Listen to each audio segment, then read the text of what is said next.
Hello student, this is Ankit Shukla and we were studying our chapter 1 Evolution of Accounting in Basic Accounting Terms. In our previous class, we have discussed the asset and the type of asset, right? Okay, so in today's class also we will see some other terms which are given in our chapter. Okay, so let's start from liability. What liability means? Sir? Liability means any amount payable and payable to anyone. So we can say that if we have to pay any amount and that amount is payable to any person, doesn't matter that person is owner or someone else. If you have to pay something to someone, that amount will be liability for you. Okay, so for example, you have taken a loan from bank, so you have to repay the loan. Okay, so that bank loan will be liability for you, right? If you have purchased goods from someone, okay, let's suppose from your supplier on credit basis, and let's suppose if you have purchased that on credit, you have to pay amount in future to your supplier, right? So that amount that you need to pay to your supplier because of that credit purchase will be liability for you, right? In simple language, you can define it as if you have to pay something to someone, that will be liability for you, right? Okay, so your liability is clear to you. Now let's see the types of liability or the classification of liability. So the first classification that I have made it here is internal as well as external liability. Okay, so let's understand what is the internal liability and what is external liability. Very simple. What we discussed about liability is if we have to pay any amount to anyone, that will be liability for our business, right? But now if you have to pay any amount and that amount is payable to owner, okay, here I have written to anyone, but if that go specific to owner only, that will be internal liability. So we can say that if we have to pay any amount to owner of the business, that will be our internal liability. And a simple example of internal liability will be capital. Owner has given capital to the business, okay, for doing the business, right? And after some time or after when the business will end, the owner will of course want his capital back, okay? So we can say that this capital is a liability for the business because business has taken some amount from owner as a capital, and in future business has to return this capital to owner. So we can say that business has to pay something, this capital is that something, to someone, and that someone is owner. So if you have to pay any amount to owner, that will be your internal liability, right? What is external liability, sir? Very simple. If you have to pay anything to anyone, here I have also written anyone, but here that anyone will be to anyone other than owner. Okay, so if you have to pay anything to anyone and that anyone is anyone except the owner of the business, so that will be your external liability. Okay, if business has, there can be many examples. For example, that bank loan that we discussed, okay, business has to repay the bank loan, but that repayment is not to the owner, and that repayment is to anyone other than owner, and that anyone in this case is bank. Okay, business has taken loan from bank and now business has to repay the loan to bank. Okay, so we can say that that bank loan will be external liability. So I hope till here concept is clear to you. What liability means? Liability means if we have to pay anything to anyone, that will be our liability, right? Now we have classified liability into two categories. One is internal liability and external liability. So what internal liability means? If we have to pay anything to anyone and that anyone is owner, okay, so that liability will be internal liability, right? And if we have to pay anything to anyone and that anyone is other than owner, so that will be our external liability, right? So I hope this is clear to you. Now let's see two more classification of liability, and that classification is, first one is long-term liability and the second one is short-term liability. Okay, so what long-term liability and short-term liability means? So see, long-term liability is also known as non-current liability. Non-current liability. Okay, and short term liability is known as current liability. This is known as current liability. Okay, we have discussed non-current and current as well as in case of asset also. We have discussed what is non-current asset and what is current asset. Same way there is two types of liability also, that is non-current liability and current liability. Non-current liability is also known as long-term liability, means we have to pay this liability not in short term but after a longer period, and that longer period we assume in this case will be more than 12 months, or you can say that after 12 months. And this one is if you have to pay anything is within a year or within 12 months. Very simple, sir. What long-term liability or short-term liability? If you have to pay any liability within a period of 12 months, that liability will be short-term or current liability for your business. And if you have to pay any liability and that payment is scheduled after 12 months, or normally you will pay that after 12 months, that can be after 1 year, after 2 years, after 4, 5, 6, any year, right? But if that is more than a year, that is payable after a year, that will be your long-term liability. And what that will be, sir? Examples. So for long-term liability, your example can be bank loan. Normally, if you have taken a bank loan, you take normally people took a loan for a longer period, for 5 years, for 10 years, for 15 years. Okay, of course there can be short-term bank loan also, but normally if nothing is mentioned in the question, we assume bank loan is long-term, because people took loan from bank for a longer period, okay, which will be, I guess, at least 5 year, 10 year, 15 year or more, right? So bank loan is a good example of long-term liability. And what will be example for short-term liability, sir, or current liability? Very simple. That amount that we have discussed, that we purchased something, some goods on credit basis from our supplier, so the amount payable to supplier will be our current liability. Because normally if you have purchased something from someone, you normally pay that amount back within 1 month, 2 months or 3 months. So we can say that that will be within 12 months. So that's why that payment of credit purchase will be your short-term liability. Okay, so I hope till here this is clear to you. So we have classified liabilities in two ways. Firstly, in internal and external liability. Anything payable to owner is internal, anything payable to anyone other than owner is our external liability. Then we have classified liability into another two categories, that is non-current liability and current liability. So if you have to pay back the amount within 12 months, that will be your current liability. And if you have to pay back the amount after 12 months, so that will be your non-current liability. Okay, right. So there is one last type of liability. Let's see that one also. So the last type of liability given in our book is contingent liability. Now let's understand what contingent liability means. Okay, so contingent liability is not actual liability now. Okay, we can say that it is not liability now. Okay, then why we have written the liability here? Because it is of course not liability for our business at present time, but it can be liability for business in near future, can be liability in future. Remember, I have written it here, can be. It is not certain that it will become our liability. It can be our liability or cannot be our liability. Okay, so if any liability is like that thing is not liability now, but that can be liability in future, that will be defined as contingent liability, and that will become our liability or not, it depends upon some future uncertain event.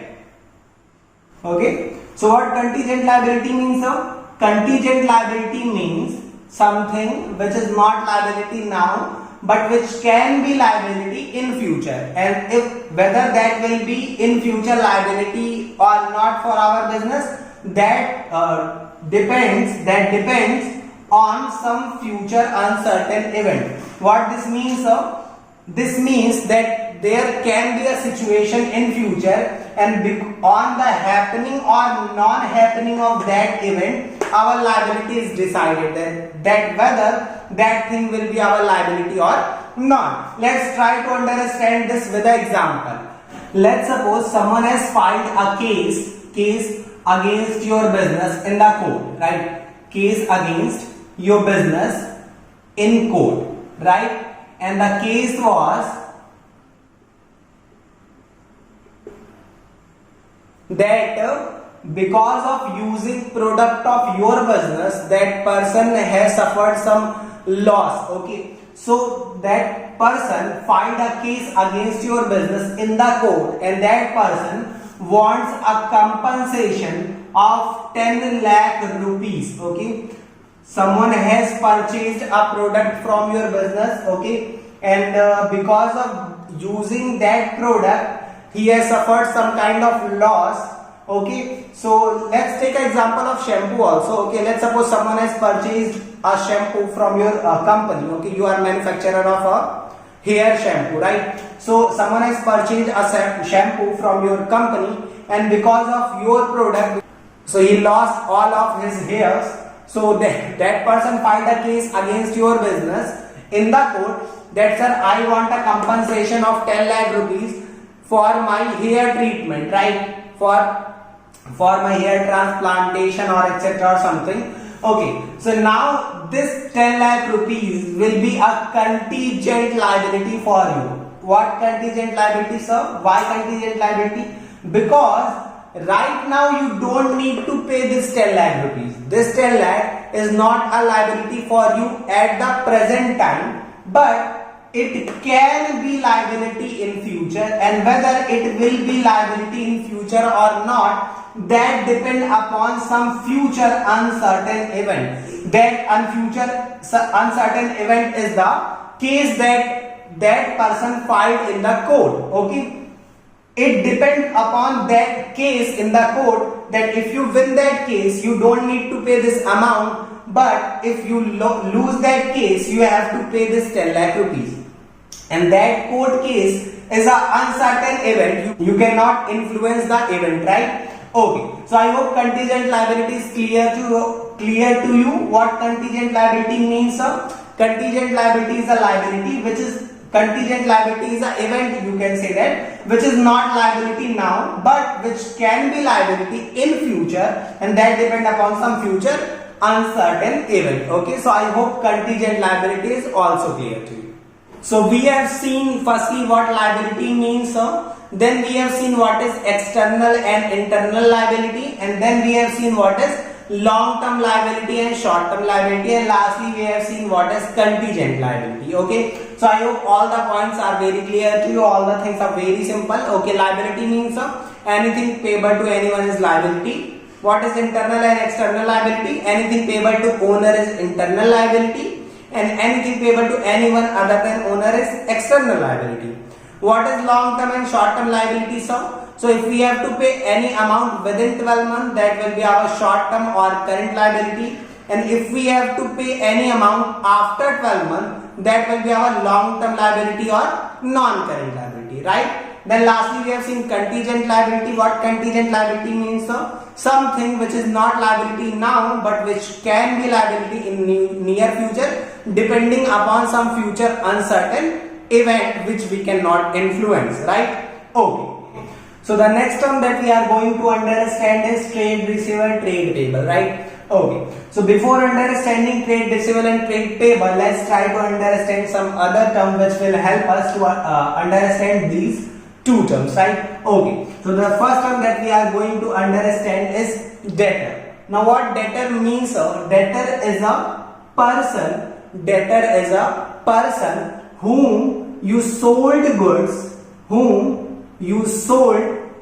goods on credit, or we can simply say that we made a credit sale. We made a credit sales. Okay, so if you have made a credit sale to someone, and of course as you have made a credit sale, now you will receive some amount from that person in near future. because you have sold on credit and you will receive in future payment of this sale. Okay, so the person to whom you made the sale on credit basis, that person will be debtor of your business.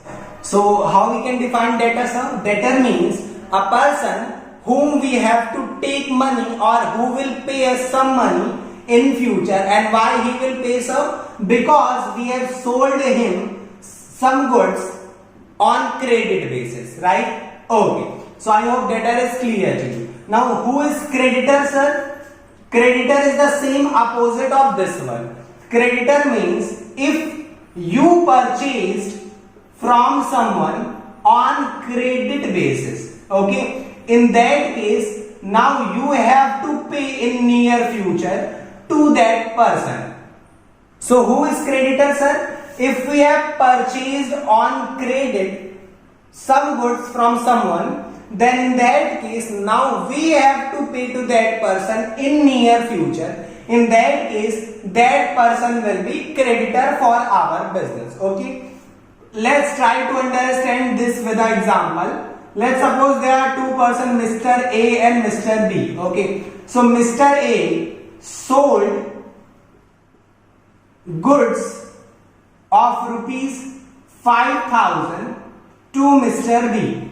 Okay, Mr. A sold goods of rupees 5,000 to Mr. B, but that sale was a credit sale. Now what credit sale means? Credit sale means we are not selling them for cash now, we are selling them on credit basis. They will pay back in future, right? So if we have sale, if Mr. A sold goods to Mr. B on credit basis 5,000, in that case Mr. B for Mr. A will be debtor. Okay, Mr. B will be debtor for Mr. A, debtor for Mr. A. Same way for Mr. B, Mr. A will be creditor. Okay, for Mr. B, Mr. A will be creditor, and for him B will be debtor. Okay, so here I am writing Mr. B. Okay, how so? See, Mr. A sold goods on credit basis to Mr. B. Okay, so we can say that that is a credit sale, and in future A has to receive money from B. So B will pay to A in future, and if you have to receive amount from someone because you sold him on credit basis, so in that case that person will be debtor for you, no doubt. So that's why we are saying that Mr. B will be debtor for Mr. A. Okay, now let's see this transaction from the B's point of view, right? Whatever A is selling to Mr. B will be purchased for Mr. B. Okay, if A is selling to B, so we can say it in another way that Mr. B is purchasing from Mr. A. So as Mr. B is purchasing from Mr. A on credit basis, so we can say that in future B has to pay to A, and if you have purchased from someone on credit basis, and if you have to pay to that person in near future, that person will be creditor for you. So that's why we are saying that Mr. A will be creditor for Mr. B, because in future B has to pay 5,000 rupees to Mr. A, right? Okay, so I hope debtor and creditor is clear to you. Now let's try to understand bills receivable and bills payable. Okay, so continuing with the example, in this case in the example A is the person who has to get the money. A is the person who is creditor, right? A has to take the money, and B is the person who is debtor. Okay, B is the person who is debtor. B has to pay to A, okay, and A has to take from B, right? Now what bills receivable and bills payable means? See, A has some trust issues, okay, as A has to take 5,000 rupees from B, but A has some trust issue. A want B to give some proof of transaction or some proof that B will pay to him in near future. Okay, so what A did, A written a note, A took a paper and A written that I have sold to B 5,000 rupees and B will pay to me, or pay to some other person. A can write the name of the person whom he want the money to be paid. Okay, so A have written a statement in which he has written that I have sold to be this much amount and he will pay this thing, this 5,000 rupees to me in near future. This is known as a bill. This document which A prepared by himself is known as a bill. Now after writing this bill, A will get this bill to B and A will tell B that I have written this bill, now you sign here. So what B will do? B will sign here as Mr. B. So B signed the bill and B, after signing the bill, returned this bill to A. Okay. Now B will not pay to A, sir. Why, sir? Right now you said that A was credited and now you are saying that B will not pay to A. Of course B will not pay to A. Why, sir? Because now B will pay to this bill, or B will pay to anyone who will bring this bill to him, right? It can be possible that B pay to A and later someone else come to him and say that take this bill and give me 5,000 rupees. Okay, so now the relation of creditor and debtor is no more. Now B will pay to any person, to anyone who will bring this bill to him. Okay, after the date defined in this bill. Okay, A can write the bill. Let's suppose A has written a bill for 2 months. So after 2 months, if whether A can go or A can send someone else with the bill and B will pay to that person, B will take this bill and B will pay 5,000 to A or to that person who brought the bill, right? So this bill, this document which was prepared by A, signed by B and returned to A again, is known as a bill. But this same document, this one document, will be bills receivable for Mr. A and the same document will be bills payable for Mr. B. How so? See, what term I have written? Bills receivable. Because of this bill, A will receive something in future. That's why A is saying this bill as bills receivable. And because of this bill, B has to pay something in future. That's why B is saying the same bill as bills payable. So I hope both terms bills receivable and bills payable is clear to you. Okay, so let's revise these 4 terms, debtor, creditor and BRBP, so that we can understand trade receivable and trade payable. So who is debtor? Debtor means anyone or any person to whom you have to take some money, or that person will pay you some money in near future. And why he will pay, sir? Because in the past we sold some goods to him on credit basis, right? Okay, so debtor is anyone, any person whom we sold goods on credit basis and he will pay to us in near future, right? Who is creditor, sir? Creditor means anyone whom we purchased, means we purchased from someone, on credit basis and we have to pay in a near future to that person. Okay, so that person to whom we have to pay will be creditor for our business. Okay, now when the creditor means the person who has to receive the money, that person write a bill and take this bill to the person who will pay money, and that person will sign the bill and return the bill to the creditor. After signing the bill, the relation of creditor and debtor will exist no more, and after that this bill become bills receivable for the person who written the bill Okay, means the creditor has written the bill, so this will be bills receivable for the creditor, because with the help of this bill he will receive some money in near future, and the same bill will be bills payable for whom, sir? For debtor, because of this bill he has to pay some money in near future. Okay, so I hope these four terms are clear to you. Now let's try to understand what is trade receivable and trade payable. Very simple. Trade receivable means so debtor plus BR. Okay, what trade receivable means? Trade receivable means a debtors plus bills receivable.